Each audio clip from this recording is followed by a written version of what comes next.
রাধে রাধে, শ্রী রাধারানীর ভোজনালয়ে স্বাগতম। আজকে ছোলার ডাল আর মটর ডাল মিশিয়ে দারুণ স্বাদের একটা বড়া রেসিপি তোমাদের সাথে শেয়ার করব। শেষ অবধি দেখতে থাকো। ভালো লাগলে অবশ্যই লাইক আর শেয়ার করে চ্যানেলটিকে সাবস্ক্রাইব করে পাশে থেকো। হাফ কাপ পরিমাণ ছোলার ডাল, হাফ কাপ পরিমাণ মটর ডাল দুটোই একসাথে ভিজিয়ে রেখেছিলাম সারা রাত্রির। ডালটা যত ভালোভাবে ভিজবে পরের দিন সেই ডালটাকে বাটতে ততই সুবিধা হবে আর ডালটাও ততটাই নরম হবে। তো ডালটা এখানেতে বেটে নিচ্ছি আদা আর লঙ্কার সাথে। পরিমাণ মতন আদা দিয়ে দিয়েছি আর লঙ্কা দিয়ে দিয়েছি 4টে মতন। এখন ডালটাকে একদম স্মুথ করে বেটে নিতে হবে। আর ডালটাতে একদম বাটার সময় অল্প একটু জল দিলে দেওয়া যেতে পারে, তবে যতটা পরিমাণ জল কম দেওয়া যায় ততই ভালো হবে, কারণ ডাল বাটাটা একদম এইরকম একটা গাঢ় একটা পেস্টে পরিণত করতে হবে। এখন পুরো পরিমাণ ডাল বাটাটি একটা বাটির মধ্যে নিয়ে নিয়েছি আর এখন খুব ভালোভাবে ফেটিয়ে নিতে হবে। অনেকক্ষণ সময় নিয়ে ভালোভাবে ডালটাকে ফাটাতে হবে।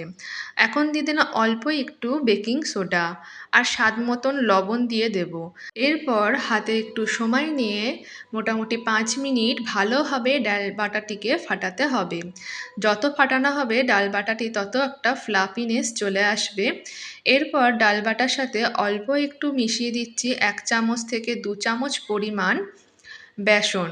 ডাল বাটাটি ফাটাতে ফাটাতে যদি অনেকটা পরিমাণ নরম হয়ে যায় তাহলে সেই মতন বুঝেই বেসনটা দিতে হবে। আমি এখানেতে 2 চামচ মতন বেসন মিশিয়ে দিলাম, দিয়ে খুব ভালো করে ফেটিয়ে নিয়েছি। আর ফেটানোর পরে এখন একটা কড়ার মধ্যে অনেকখানি পরিমাণ জল বসিয়ে দিয়েছি। জলটা যখন ফুটতে থাকবে তখন এই ফুটন্ত জলের মধ্যে এই ডাল বাটাটি দিয়ে দেবো বড়ার মতন করে। এই ফুটন্ত জলে ডাল বাটার বড়াগুলো যদি এরকম ভাসতে থাকে তাহলে বুঝতে হবে ডাল বাটাটি খুব ভালোভাবে ফেটানো হয়েছে। আর যদি না ভাসে ডাল বাটাটির বড়াগুলো যদি জলের মধ্যে ছেড়ে যায় তাহলে বুঝতে হবে ডাল বাটাটি খুব ভালো করে ফেটানো হয়নি আর বাইন্ডিংয়ে বেসনটা ঠিকঠাক পড়েনি। তাই জন্যেই কিন্তু জল ছাড়া ডাল বাটাটিকে বেটে নিতে হবে আর বাইন্ডিংয়ের জন্য অল্প একটু বেসন দিতে হবে। আর খুব ভালোভাবে ফেটালেই এই ডাল বাটার বড়াটি এই ফুটন্ত জলের মধ্যে দিলে ছেড়ে যাবে না। এরপর গ্যাসের ফ্লেমটা এখন কমিয়ে রেখেছি। কমানো অবস্থায় প্রত্যেকটি ডাল বাটার বড়াগুলো এরকম করে একটু একটু করে দিয়ে দিলাম। এরপর মিডিয়াম ফ্লেম করে দিয়ে একটা চাপা দিয়ে দিচ্ছি। আর ডাল বাটার বড়াগুলো যখন গরম জলের মধ্যে দিতে হবে তখন খেয়াল রাখতে হবে জলের পরিমাণটা যেন বেশি থাকে, কারণ ডাল বাটার বড়াগুলো যখন ফুটবে তখন জলটা কিন্তু আস্তে আস্তে কমতে থাকে। তাই জন্য জলের পরিমাণটা একটু বেশি রাখতে হবে। আর 10 মিনিট এইভাবে বড়াগুলোকে সিদ্ধ করে নিতে হবে। 10 মিনিট পর ঢাকনা খুলে অল্প করে ঠান্ডা জল ছড়িয়ে দিয়েছি আর দিয়ে এরকম ফুটো থালার মধ্যে বড়াটাকে ছেঁকে নিলাম। আর ডালের বড়া যে সিদ্ধ করেছি জলটা, সেই জলটাকে কিন্তু অবশ্যই রেখে দিয়েছি। আমরা এরপর যে রান্নাটা করব সেই রান্নায় জলটাকে ব্যবহার করে দেবো। তো এখন একটা মশলার পেস্ট রেডি করে নিলাম।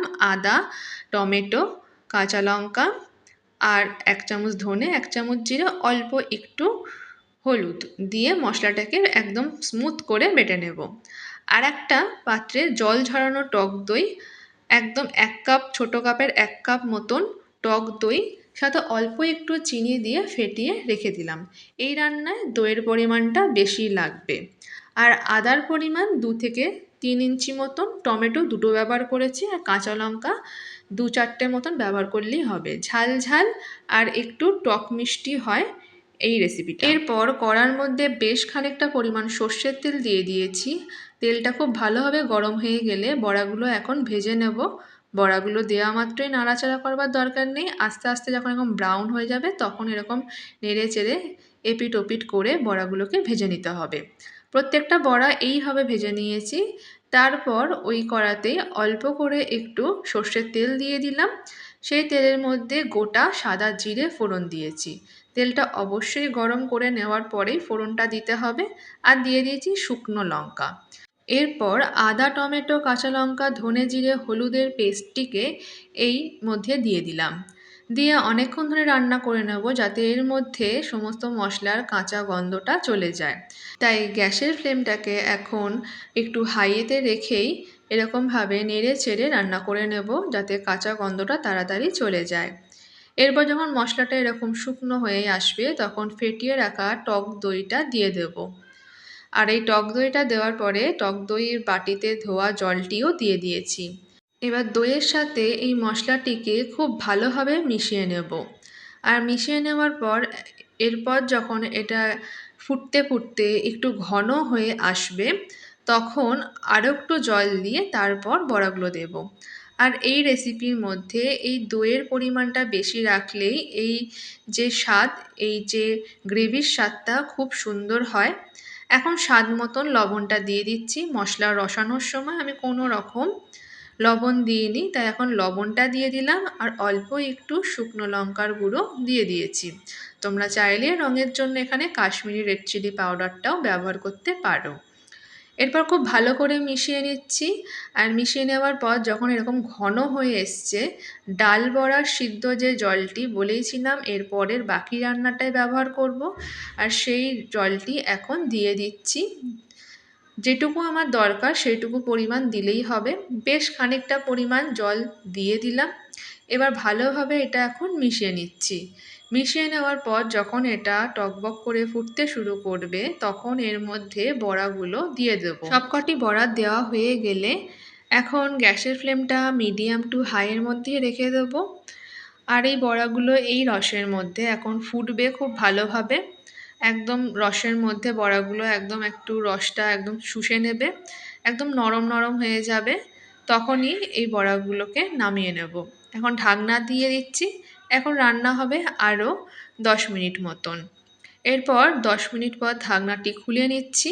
যেহেতু ডালের বড়া তাই একটু সময় নিয়ে রান্না করতে হবে। এখন এই ডালের বড়াগুলোকে এবার এই মশলার মধ্যে ফোটানো হয়ে গেছে। এরপর গ্যাসের ফ্লেমটা বন্ধ করে দিয়ে দেব এর মধ্যে অল্প একটু গরম মশলার গুঁড়ো আর লাস্টে দিয়ে দেব ঘি।